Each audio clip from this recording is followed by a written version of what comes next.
inscrito, vereador Zé D'Ambros. Agradece, abre mão. Próximo vereador inscrito, Adriano Bressan, agradece, abre mão. Próximo vereador inscrito, vereador Rafael Bueno. Agradece, abre mão.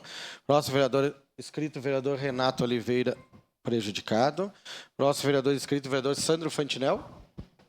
Com a palavra. Senhor presidente, eu só queria fazer uma colaboração na fala da vereadora Estela Balardim para que ela ouça alguém da sua turma. Qual é a sua opinião sobre o bagulho do fim da escala 6x1? Gente, a minha opinião é que eu acho que a população tá muito mole, tá bom? Por muito menos, a gente teria quebrado o banco, botado fogo em ônibus, sequestrado deputado.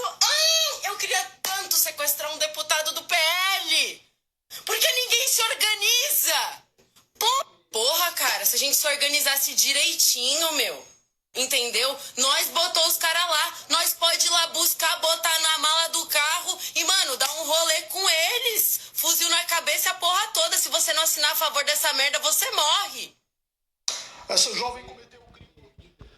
Isso é terrorismo. Obrigado. Obrigado. Próximo vereador inscrito.